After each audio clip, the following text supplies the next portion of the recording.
Hey, what is up, guys? Welcome to another episode of the Lunch Table Podcast with Dylan and Akram. We are reviewing Silo Episode 5, now out on Apple TV+. Spoilers ahead, guys, so you have been warned. But Akram, let's get your thoughts in 3, 2, 1. Okay, yeah, so it was a pretty decent episode. It didn't really blow me away, but at least we got some insight into Common's character, Robert Sims' background. Definitely leading to some shady stuff, of course. And we also see a very beautiful ritual happen in the episode. But let's get your thoughts. Yeah, I thought it was a cool funeral scene that they did. I also think it was interesting how long the intro was till we got like the opening credits. Because at first I was like, oh, wow, this is the intro. So we get some pretty cool exposition. Juliette, I think, is also coming out of her shell as a character. She's becoming more open and more trusting to people, which I like. She's like filling in Holston's shoes as the sheriff. And she's kind of immersing herself in this whole mystery, right? She's trying to, she's still following the clues to George's death. But she's making some allies along the way with like the deputies and the mayor. I thought the funeral thing was kind of cool, like how they have their own tradition in this. It's interesting, like how this community reacts in such an enclosed space, and they kind of have to conserve resources. And so the way that they perform funerals is that, if there's two people together, they kind of like bury them together, but they were kind of making it like it was like a love story in a way. So it's kind of sad that they did it that way, but at the same time, like Marnes and the mayor were kind of in love too, so it's kind of symbolic. And then they threw like apples, like they take a bite of the apple and then they throw it in, kind of like flowers. So I thought that was really interesting. What do you think of it? Yeah, no, it was really beautiful. I love how the writers, they like from other shows too, they come up with these rituals, and I think this one was a really clever one. And there was a little speech said by Bernard, which I thought was kind of funny because he tried to crack some jokes too, but it was awkward. So yeah, that was a pretty lengthy scene. And then we move on to the mystery, the ongoing investigation, and we get some more of the judiciary, like people. And we see this character, he is like trouble, I think, for the judiciary people as well as the, detective or the sheriff's office as well.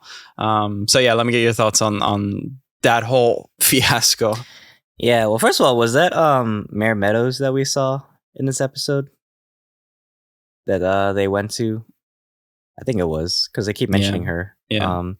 So they keep going into this investigation, and it kind of feels like a farce in a way, because I feel like the judiciary is like trying to like hide certain things that they don't want people to find. I thought it was interesting too. We see Common's character, Robert Sims, he's got this big secret. Like he literally has like skeletons in the closet, if you want to say. So he has this shadow, this apprentice, Doug Trumbull, and he's giving this whole speech about his early life, about how like everybody's supposed to like contribute to the silo, but a janitor is still a janitor. So I like that we kind of like get his background as his character. So it makes me wonder like what is behind this door, right? It seems like it's very elusive, but it's a very essential part of the silo. So I want to get your thoughts on it. I think it honestly, well, for sure, it leads to the answers of what's actually outside, I think.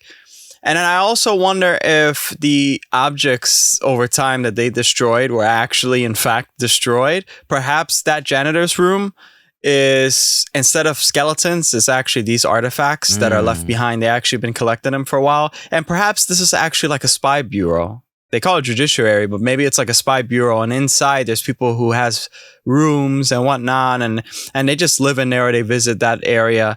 And so I think it's like a whole different section. As Juliette, she has her own different section too, because she found down there, her boyfriend at least found that section.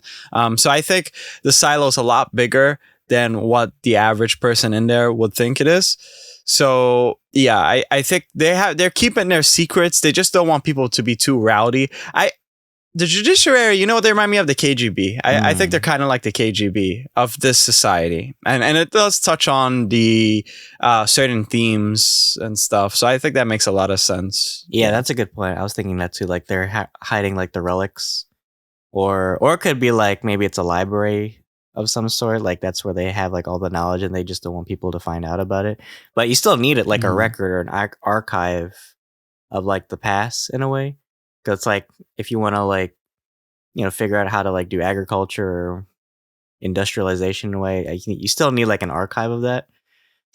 To innovate, I think that's really important because they don't want people to innovate because that leads to people actually being independent. Yeah, and we actually got some mention of that from Walker in this episode too. Like, because I kept asking this whole series like why they have this stairway, right? Why make it so hard for these citizens to traverse like the whole silo?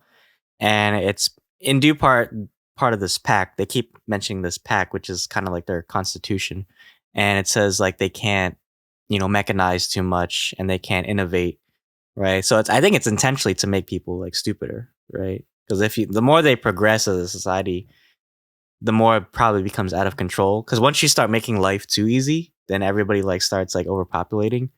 And I think that's, you know, they want to keep it at like a minimum capacity because that also why they like restrain like relationships too. Like they can't have unauthorized like marriages or births too. That's just my thoughts. Oh, really? That's your thoughts? No, that's a good point because I think this is like it's a cool social experiment, like kind of like seeing it as an audience. You're seeing all of this come together and it's like as if you're watching history go by through a couple of episodes and you're seeing small little things that humanity has went through and big ideas that they had to endure from the people above. So yeah, I think that's really a strong case. I think that makes the show actually really important too. If that were the case, and I think that probably is the case. So I appreciate that. All right. So moving forward, though, we do get some action sequences, a small chase by Juliette Nichols, and she's trying to track down somebody because also the higher ups, they don't really want her to seem like she is competent. They actually want to replace her with someone else. And she knows that. So she's trying to do some investigation on the side and she figures out, you know, what the truth is. But she's chasing down someone which that made me tired looking at it, that whole chase going up the steps. That's actually like an event for people to like run up the steps. It was actually pretty cute. But the funny thing is they probably ran like 3 floors or something, like an average building. 3 floors, right? But it looked like a lot because it was a big spiral. It was still a bigger action scene than Citadel, I must say. Yeah, that was interesting. Yeah, they go through this whole chase sequence, and it's also in tandem with this like event. They have like a race up this whole like spiral staircase. I thought that was so stupid, though, to be honest. Like how they have a race silly on a staircase. Like I don't know why that maybe okay. Well, you know, it's world building. I get it, but I'm also thinking like, how the fuck are people from the top gonna see you make it all the way to the bottom with like no television screens? It's like Boon to Eve. It's basically like a dry Boon to Eve. Like the Silos version of like pod racing in a way. But no, I think that was cool, and you know, the action sequence kind of like built up. And Juliet's a smart sheriff. She definitely played detective really well in this episode. She starts, you know, following clues, following leads, and she found, of course, George's file in this episode. So she's kind of like building her skills, you know, as a detective, and I think that's really cool. And she kind of made an ally in this episode with Sandy, but I feel like Sandy was, I don't know, I feel like she was so fake because she kept saying like, oh yeah, I'm gonna help you, whatever, if you help me find out who killed Martins. And then she did all that bullshit, and then she decides to move at the end of the episode. I was so mad about that. Yeah. So yeah, well, yeah, and you bitch didn't tell me what you thought of the action sequence, but I thought it was pretty good. The little fight that they had, and she almost fell and stuff like that. You know, it was really funny. She dropped her multi-tool. I kept thinking when it fell, so it was like, and it fell through them. I was like, it's like how tragic. It's so well. I wonder if they have any rules too, because that's a good point too. I wonder if they ever like world build that. Like, are there rules of like, can you have items in your hands while you're going down the steps, something like that? Maybe that's like completely illegal there. Like you had to put it in a bag or something, or pouches. She was like hanging by the railing, and then she did like the Obi-Wan Kenobi thing. Yeah, and then she did like the flip over the guy. Well, what's funny is well, after she did the flip over the guy and did the Obi-Wan thing, we moved to a scene where that guy is trying to talk to Common. I keep saying Common, Robert, and he leaves the janitor room. And at first I thought he was going to be fully indoctrinated, but it was a cool twist. So Robert's like a cold MF because he was like saying this whole spiel, this whole thing. And it's like, do you want to be in my club? And he's like, yes. And he pushes him basically and kills him. It's like, why? I almost felt sad for that happened.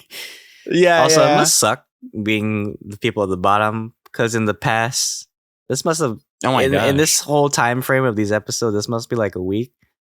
3 people have fell down in this silo.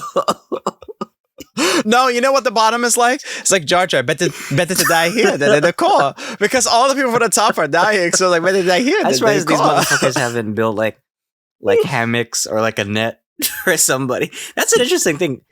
Why don't they make safety precautions for people that fall down in this silo? You know how fucking deep this shit is? True. Yeah, unless there were in the past, but that was just want people long gone. I guess. Shit.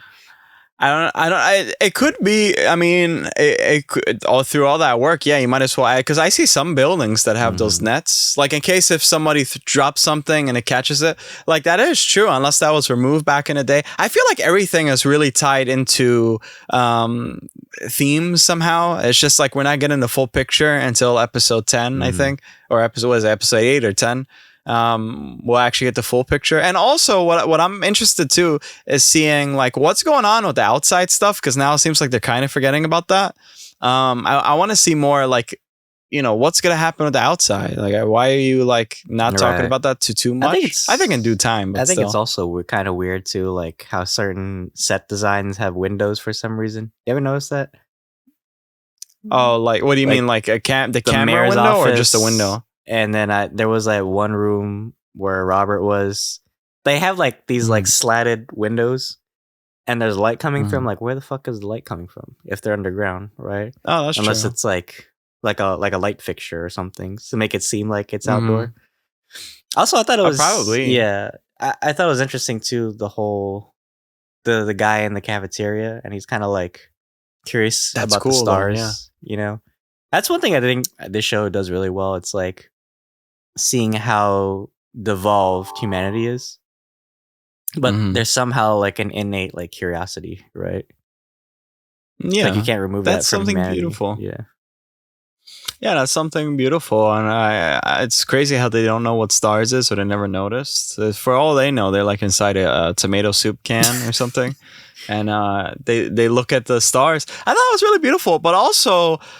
That's fake though, because that's not real that's not really outside. So is that guy uncovering some sort of message? Because he said a W, right? It's like, oh, this makes a W. I thought he was looking at like, I was gonna say Solaris by accident. I don't know what the hell that is, but you know, the little things that make shapes, you know, like, oh, that's Pisces, whatever. I thought that's what it is, but he said W, and I was thinking, oh, maybe it's like a sign, a message. Like that's how you figure it out. It's like right in front of you. The answer's in front of you all this time. That actually is like a secret message to these like fake stars. Because it has to be fake. Because Holston went out, remember? And it was like beautiful. So yeah, what happened with that. Holston and Allison's body too? They're burning in hell where they belong. Like, did they just like walk up and then like, right? Like where did they go? Well, our theories seem a lot like as if it's for the benefit of the silo, like all the fake stuff. You know, like for example, if Holston gets up It's like whatever CGI. I don't know if that's AI. Whatever is creating this false image, right? It's like yeah. Well, it's like it's for the benefit of the silo, and I get that, but it seems like a little too fake. But anyway, like I can't really say that because this whole show is like in a huge ass silo. That's like multiple stories, so whatever. But and I also what year are they in too? Because that has something to play like in play. Because it could be really sci-fi. It could be like in 2070 or 2130 or something, and that's why the screen is like that. Like I wonder, like what are there in space? Oh, that's an interesting theory. That's stupid though, but I wouldn't want that. But what did they wear? That's gonna be really weird because they did go outside. But what if outside's a projection too? I'm saying I'm like Alex Jones in it right now. I'm like, you're onto something. I don't know. I don't know. But that's a good thing that we have all these theories because, of course, we're hungry for more, and I can't wait to the next episode. What would you rate this episode? This episode probably gets an 8 out of 10 from me. There was a lot of cool mystery, and I like Juliette's development as a character and as a sheriff. We get more exploration of, the silo. We get like a cool action sequence too. But yeah, let's get your rating, and also what do you predict we'll see for the next episode? I give it a 12 out of 10. I loved it. No, I thought it was a solid episode. I'd give it a 8 out of 10 as well. And I think that in the next episode, I think we might see more of Robert Sims, like what goes inside. I don't know if it's too early now, but I do want to see more because now I'm interested. Because then it's like what's on outside and plus what is in a janitor's closet. So I think they need to like keep coming back to that as much as possible. As for other mysteries, I don't know. I don't really care to see any other mystery. I just want to get to the nitty gritty of, because this is a big ass idea. It's like you guys are trapping these people here all this time. Let's get to it. I think Lucas, the guy in the cafeteria, is onto something. So hopefully they play with that idea a little bit more. But yeah, for the most part, solid episode. Can't wait to the next one. And that is our review. Dylan, why don't you take us away? Well, thank you guys for sticking around. Check out our other Silo reviews. We also just wrapped up Citadel Season 1, so check that out as well. We still have a couple more shows we're still reviewing in the meantime, Succession and Barry. But yeah, guys, we're so busy this month. You have no idea, just covering content. We have a couple movies reviews. We have some discussions. We have a PlayStation Showcase discussion that we talked about, so that was really fun to do. But yeah, check us out wherever you listen to your podcasts, Apple Podcasts, Spotify, and Anchor, as well as YouTube. And check out our Instagram and Twitter as well. But yeah, guys, thanks so much. And until then, thanks for having lunch with us. See you guys.